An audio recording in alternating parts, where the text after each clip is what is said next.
Assalamualaikum everyone, this is D2 8th edition chapter number 4 exercise 4F। हम इसका करने की कोशिश करते हैं। यहाँ पर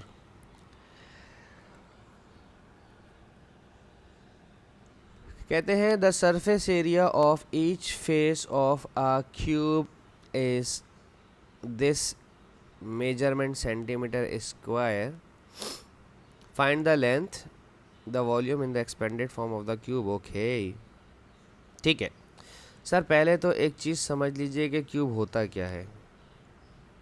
ठीक है जी, ये आपका क्यूब आ गया है जनाब।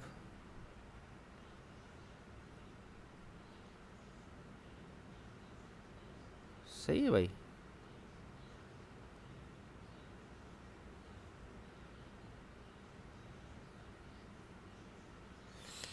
तो अगर उसने कहा है surface area of each face of the cube, यानी कि इसका भी फेस,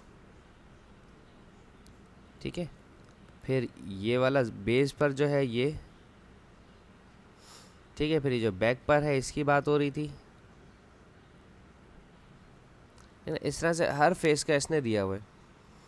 अब सरफेस एरिया एक एक फेस का दिया हुआ है हर, तो मेरा हिसाब से हमें जो करना चाहिए, हमें पहले ये देखना चाहिए कि देखो, अगर मैं सिर्फ एक फेस की बात करता हूँ, गौर से मेरी बात सुनना, ठीक है, ये एक फेस है, इसके बाकी फेसेस की हम बात ही नहीं कर रहे हैं, ठीक है। ये लेंथ होती है तो ये भी लेंथ होती है, और इसका जो सरफेस एरिया निकलता है वो निकलता है लेंथ मल्टीप्लाई बाय लेंथ, ठीक है, यानी कि area is equals to L square, ठीक है। तो अब मैं यहाँ इस ब्लैक से जो लिखा है इससे तो नहीं मिटाऊंगा, बाकी चीज़ें मैं सॉल्व करता हूँ, फिर मैं आपको कुछ समझाता हूँ। देखो, हमें जो दिया हुआ है एरिया, जो दिया हुआ है वो दिया हुआ है x square plus 4x plus 4, ठीक है। ये याद रखना कि हमें लेंथ मालूम करनी है, सही है। अच्छा, इसको फॉर्मूला बनाने की कोशिश करते हैं। A square plus 2ab plus B square. X जो है एक्स का स्क्वायर है, 4 जो है वो 2 का स्क्वायर है, इधर भी एक्स आ जाएगा, इधर भी 2 और 2 टू द 4 भी बन जाता है, तो a प्लस बी का होल स्क्वायर। तो एरिया एक्सपेंडेड फॉर्म में था, एरिया को मैंने थोड़ा सा फैक्टराइज करके लिखा है, ठीक है। तो जो यहाँ ब्लैक से लिखा हुआ था, अब हम यहाँ आ जाते हैं। इस एरिया की जगह हम लिख देते हैं इसका अपना असल आंसर फैक्टराइज फॉर्म में एक्स प्लस 2 का होल स्क्वायर, और यहाँ पर है एल स्क्वायर। और पहला ऑप्शन मैंने कहा था, याद रखिएगा कि लेंथ मालूम करनी है, लेंथ स्क्वायर मालूम नहीं करनी है, लेंथ मालूम करनी है। तो लेंथ मालूम करने के लिए लेंथ पर जो स्क्वायर है उसको हटाने के लिए आप स्क्वायर रूट लगाएंगे बोथ साइड्स पर। उससे फ़ायदा क्या होगा कि स्क्वायर्स और स्क्वायर रूट्स आपस में कैंसिल हो जाएंगे और लेंथ का आंसर एक्स प्लस 2 सेंटीमीटर आ जाएगा, ठीक है। यह आ गया हमारा पहला ऑप्शन। अभी मुझे नहीं पता कि हमने सेकंड पार्ट में क्या करना है। पहला ऑप्शन लेंथ का पूछा था, वो मैंने निकाल दिया, विच इज़ एक्स प्लस 2, और ये चूँकि स्ट्रक्चर फॉर्म में क्वेश्चन है, आगे इस्तेमाल होगा, ठीक है। वॉल्यूम मालूम करना है सर, क्यूब का वॉल्यूम, याद रहे शेप हमारे पास क्यूब है, और क्यूब का जो वॉल्यूम होता है वो होता है L3, यानी कि L की पावर 3, L क्यूब, यानी कि जो लेंथ आया है उसको 3 टाइम्स मल्टीप्लाई करना है, सही है। तो हमारे पास लेंथ थी x प्लस 2 का होल क्यूब। आज आप यहाँ पर नया फार्मूला सीखने वाले हैं, जो अच्छी बात भी है। a प्लस बी का होल क्यूब, इसका फार्मूला होता है a cube plus B cube plus 3ab multiply by a plus B. कुछ टीचर्स ऐसे लिखवाते हैं और कुछ टीचर इसको भी एक्सपेंड कर देते हैं। a cube plus B cube, 3ab जब a से मल्टीप्लाई होगा तो ऑब्वियसली 3a स्क्वायर हो जाएगा, और 3ab जब b से मल्टीप्लाई होगा तो ऑब्वियसली b स्क्वायर हो जाएगा, ठीक है। कुछ टीचर्स इस तरह से लिखवाते हैं इस फॉर्म में। आपको जिसमें आसानी हो, जैसे याद हो आपको, आप वैसे लेके चलें, ठीक है। अब हम x प्लस 2 को सॉल्व करने की कोशिश करते हैं। हम यहाँ लिखते हैं a की जगह x, b की जगह 2, ठीक है। a क्यूब, ऊपर से उतार रहा हूँ ये वाला, ठीक है, इसको मत या कंसीडर कीजिएगा, plus b cube plus 3ab into a plus b। a की जगह x, b की जगह 2, a की जगह x, b की जगह 2, a की जगह x, b की जगह 2। x का क्यूब आ जाएगा x क्यूब 2 का क्यूब हो जाएगा 8, इन दोनों तीनों को मल्टीप्लाई कराएंगे तो 3 2 ज़ा 6 और x तो मल्टीप्लाई होगा ही नहीं। x+2 उन्होंने चूँकि कहा है एक्सपेंडेड फॉर्म, क्वेश्चन में लिखा हुआ है एक्सपेंडेड फॉर्म, तो और एक्सपेंड कीजिए। एक्स क्यूब, देखिए उन्हें पता है कि क्यूब के 2 फॉर्मूले यूज़ करते हैं स्टूडेंट, इसलिए कह रहे हैं कि और एक्सपेंड करें। तो 6x को x से मल्टीप्लाई किया 6x², और 6x को 2 से मल्टीप्लाई किया तो 6 2 ज़ा 12x। ठीक है, ये हमारा क्वेश्चन नंबर 6 हो गया ख़त्म। अब हम बात करते हैं क्वेश्चन नंबर 7 की।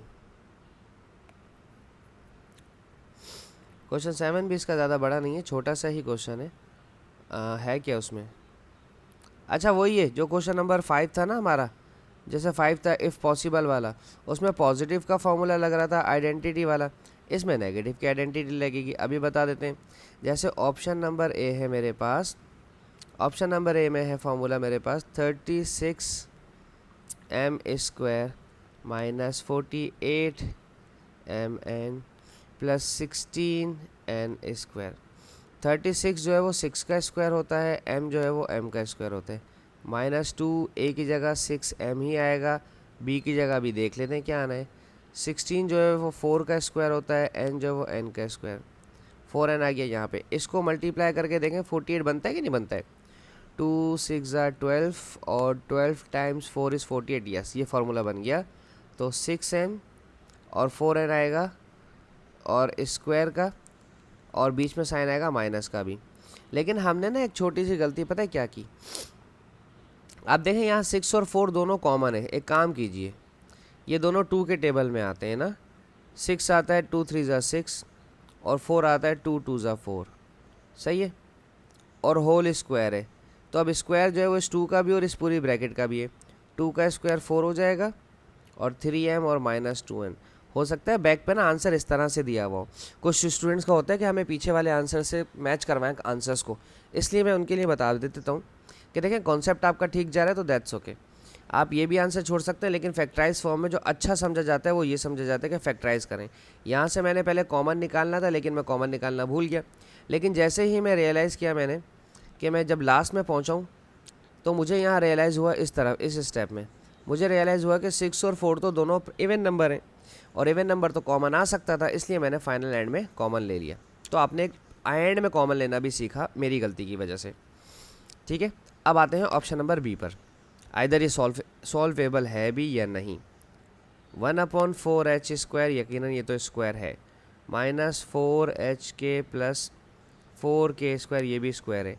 चलो जी, ये आ जाएगा 1/2, 4 जो है 1/2 हो जाएगा, h जो है वो h का स्क्वायर हो जाएगा, माइनस फार्मूले का 2 फार्मूले का 1/2h पहली ब्रैकेट से उठाया है, सेकंड ब्रैकेट का नंबर अभी नहीं पता। 4 जो है वो 2 का स्क्वायर होता है और 2 के स्क्वायर यहाँ भी आ जाएगा, तो 2 2 से कैंसिल हो गया, ये वाला 2 इस 2 से कैंसिल हो गया, तो ये 2h के बनना चाहिए था, लेकिन यहाँ पर है 4h के, तो आप लिखेंगे नो, ये पॉसिबल नहीं है, ये सॉल्व नहीं हो रहा क्योंकि इसके मिडिल टर्म नहीं बन पा रही। ठीक है, अब देखते हैं ऑप्शन नंबर सी, 1/3 p²। 3 तो किसी का भी स्क्वायर है ही नहीं, हो ही नहीं सकता ना, लेकिन फिर भी चेक करते हैं कि आया क्या ये आगे फर्दर सॉल्व हो भी सकता है कि नहीं। एक काम कर लो ना, 1/3 कॉमन ही ले लो ना सबसे। अगर सबसे 1/3 कॉमन ले लिया है तो यहाँ पहली टर्म से 1/3 गया तो p² बचा, दूसरी टर्म से 1/3 गया तो 2p³ बचा, तीसरी टर्म से 1/3 गया तो q² बचा। ये तो पक्का फार्मूला बन गया ना, a² minus 2ab plus b², तो पूरा पूरा फार्मूला बन गया, इसको तो समझाने की ज़रूरत ही नहीं है। ए और b की जगह सिर्फ p और q लिखा हुआ है, दैट्स इट। यस, ये तो पॉसिबल है, हो गया ये। अब देखते हैं ऑप्शन नंबर डी इसका। ऑप्शन डी में 16r² minus rs plus 1/64s²। 16 तो है वो 4 का स्क्वायर है, r का स्क्वायर होता है, -2 a की जगह 4r और b की जगह भी छोड़ देते हैं, प्लस 1/64 जो है वो 8 का स्क्वायर होता है, 8 8 ज़ा 64, और s जो है वो s का स्क्वायर, तो 1/8s²। 2 4 ज़ा 8 8, अच्छा 2 4 ज़ा 8 और 8, यस ये पॉसिबल है। कैंसिल हो गया वो 4r minus 1/8 s whole square. ठीक है जी। अब कॉमन अमन तो इसमें से कुछ निकल सकता नहीं है, इसलिए हम इसको यहीं पर छोड़ देंगे, ड्रॉप कर देंगे। क्वेश्चन नंबर पार्ट ई इसका। पार्ट ई में है 25 minus 10 T U plus T square और यू स्क्वायर। 25 जो है वो 5 का स्क्वायर है, माइनस 2 a b, इधर चलो 5 लिख देते हैं, और t और u जो है वो टी यू का होल स्क्वायर है। ठीक है, तो t और u यहाँ आ गया, और इसको देखो 2 5 10 बन रहा है, यस ऊपर वाला 10 बन रहा है, तो दैट मीन्स ये पॉसिबल है 5 और टी यू इधर आ जाएगा, बीच में माइनस का साइन। ठीक है, अगर किसी का सवाल हो कि 2ab कहाँ गया तो वो फॉर्मूले में मर्ज हो जाता है। सही है, इस पर झगड़ा करने की ज़रूरत नहीं है। Option number F 75। अबे 75 तो भाई किसी का होता ही नहीं है। सॉरी, आई एम सॉरी, मुझसे अबे निकल गया मुँह से, आई एम सो सॉरी। अच्छा जी, कुछ ना कुछ तो होगा सर, कुछ ना कुछ तो कॉमन होगा सर। 3 कॉमन ले लें, 3 कॉमन ले लें।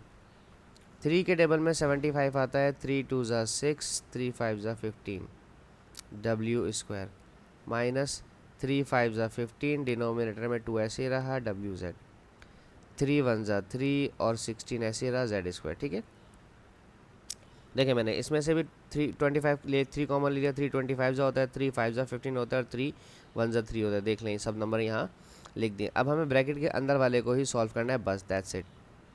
तो 25 जो है वो 5 का स्क्वायर होगा, 2 एक ही जगह 5w, और 16 जो है वो 4 का स्क्वायर होता है, और z जो है वो z का स्क्वायर होता है। आ जाएगा 1/4z, तो 2 2 से कट गया, 2 1 ज़ा 2, 2 2 ज़ा 4, 5/2, यस हो गया, ये पॉसिबल हो गया, ये पॉसिबल हो गया। 5w minus 1/4z whole square. ठीक है जी, चेक करना ज़रूरी है कि इधर ये होगा भी या नहीं होगा। ठीक है जी, इसके साथ ही मेरी ये वीडियो ख़त्म होती है। होप्स को समझाने में कामयाब रहा हूँ। Thank you so much for watching my channel. अल्लाह हाफिज़।